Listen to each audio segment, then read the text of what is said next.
come to Medjugorje. And I didn't really know what that meant. I had heard of Medjugorje, but I didn't know much about it. I think it was something of an apparition, maybe in history.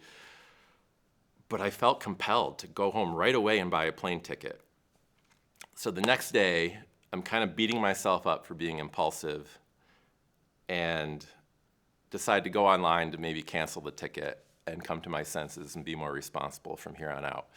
But before I canceled, I went on YouTube and I watched Fruits of Medjugorje testimony from Fr Dan Reehil. And he shared his conversion that happened there, and I became actually quite excited now to go.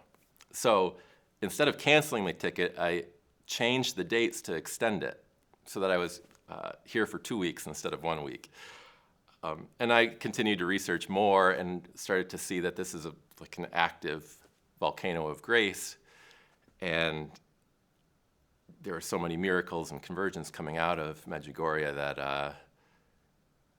I had the distinct sense that the Lord was bringing me here.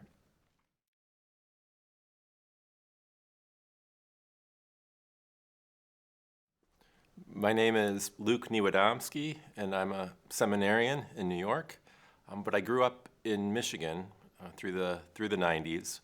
When I was 12, I was very conscious of my rejection of the faith, of the Catholic Church.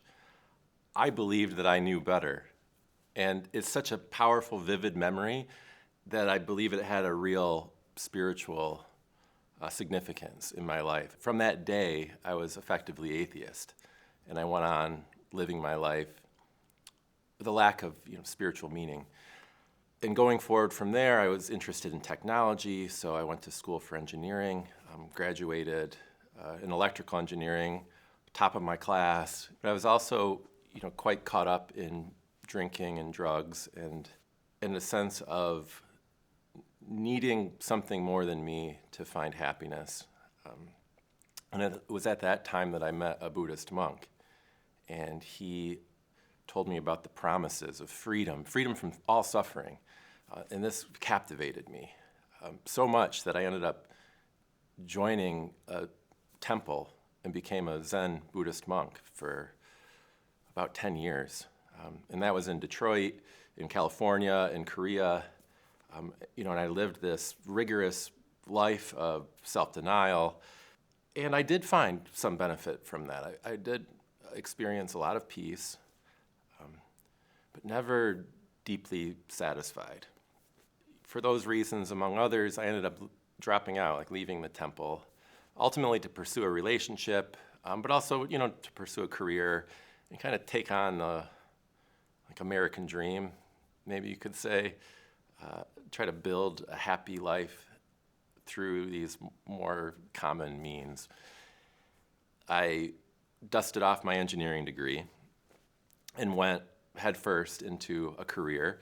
I was interested in artificial intelligence, got several patents in that, loved innovation, worked on self-driving cars for Ford Motor Company. Got a little bored with that, got into self-flying helicopters and later drones and jets. My career kept advancing. Spiritually, I was following like a self-help approach with some New Age spirituality. And all this was kind of serving my ambition and my development of my life, which was fully under my control. And I liked that. I liked that sense of security. And with things going well for me, I was encouraged to continue forward. And I think I had 6 promotions in 6 years, so it was quite accelerated. And all this really culminated in Bermuda. I was working remotely. This was after COVID. And living there, engaged to be married to a beautiful, wealthy, Oxford-educated economist. And I thought, what more could I really hope for or want? Yet I lacked a deep sense of satisfaction. I was unsettled once again. My sister, God bless her, gave me a Catholic recipe to try, which involved praying the Divine Mercy Chaplet, praying the Angelus 3 times a day. And for whatever reason, by God's grace, I said yes to this. and decided to try it, even though I thought the prayers sounded ridiculous, like I didn't have a belief in them. But I did it anyway. And, I hadn't connected the dots at the time, but soon after that, I was getting kind of bored in Bermuda. It does get pretty boring after a while. And so I'd pop my head into the Holy Mass, and I kept going back, here and there. And after the consecration, I could physically sense a jolt, like in my heart. From my New Age mindset, I'm thinking, oh, there's some energy there. There's some kind of magnetic force. And that just encouraged me to keep coming back. Eventually, I went to confession, and again, I had like a physical experience of it. Like there was a real glow in my heart, which I couldn't explain away. So that really brought me into a curiosity and interest in Catholicism. Now, this conversion was so abrupt, it did kind of blow up my engagement with my relationship, which I'm largely responsible for. I didn't handle it so well. But after that ended, I ended up, leaving Bermuda, moved to New York, and didn't know what else to do, so I just leaned further into the faith. Ended up discovering the consecration to Jesus through Mary. I started to see my sinfulness, like how much of my life was really operated out of pride, especially my career. My career meant a lot to me. I had really spent a while building it up. I had lost my home in Bermuda, I had lost my relationship, and now I felt like I lost my career. I remember distinctly one evening at night at a nearby church, I was just praying at each of the stations of the cross that were outside. I prayed at the station where Jesus meets his mother, and then at the next station is where Jesus receives help carrying the cross. And like there was a sudden sense of connection that after meeting Mary, he received help. And then again at the next station, he receives more help from Veronica. And seeing the ordering of that just lifted me out of something of a depression. And I broke down crying. It was very profound. Later that week, I'm back again praying at this church, praying the rosary, and I hear a voice, an interior voice in my mind say to me, "Come to Medjugorje." And I didn't really know what that meant. I had heard of Medjugorje, but I didn't know much about it. I think it was something of an apparition, maybe in history. But I felt compelled to go home right away and buy a plane ticket. So the next day, I'm kind of beating myself up for being impulsive and decide to go online to maybe cancel the ticket and come to my senses and be more responsible from here on out. But before I canceled, I went on YouTube and I watched Fruits of Medjugorje testimony from Fr Dan Reehil. And he shared his conversion that happened there, and I became actually quite excited now to go. So instead of canceling my ticket, I changed the dates to extend it so that I was here for 2 weeks instead of 1 week. And I continued to research more and started to see that this is like an active volcano of grace, and there are so many miracles and conversions coming out of Medjugorje that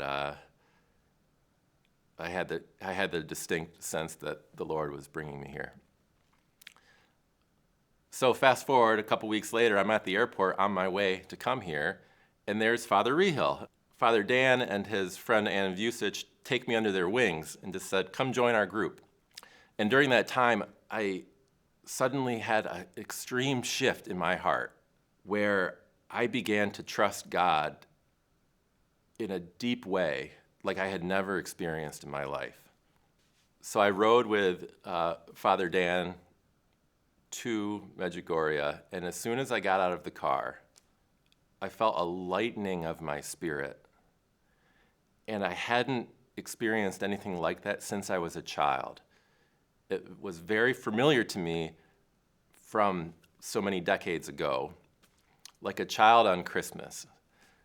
Just a lightness and a joy. And from that time on, throughout the next few days, my prayer life began to change. My prayer life shifted from asking for God to help me with my hopes and dreams, and instead asking, how can I serve your plan? And that's what I took home, was a change in posture of how I relate to God, a change in orientation and how I viewed the meaning of my life, one of more of a servant than of somebody trying to control. And it wasn't long after I returned home that I started getting little indicators or nudges towards the priesthood, which was not something I had anticipated at all. This was 2 years ago, so I've been a seminarian for 2 years now. So I'm finding on this return trip to Medjugorje how the Lord uses this pilgrimage to recalibrate my spirituality. I'm so much in the habit of wanting to control my own destiny or take credit for what's good in my life. And when I come here, I have a sense of community. I'm not alone. I'm not doing this alone, so I don't need to be in control. And as I go to Mass or adoration amongst thousands of people that are all just in love with the Lord, not only does that lift me up or strengthen me, it also brings me back towards looking towards God, not towards myself or towards my ideas, which involves surrender, but also like an enthusiastic sense of meaning.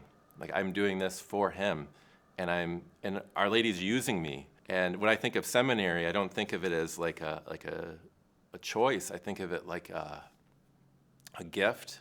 So I feel like a servant of the Lord, and I'm joyful about that. I'm glad. I don't want to be in charge of everything in my life. Partly because of my involvement in advanced technology in the past, I've been drawn towards the complexities of life and perceiving the world in that way as something complicated but manipulatable. And if only I knew a little bit more, if only I had access to more resources, I could improve things. That was my old way of relating to life. When I come here, all of that just drops away, and I am just left in simple prayer, connection with Mary, connection with Christ, and I don't feel any pressure to get more or learn more or need more.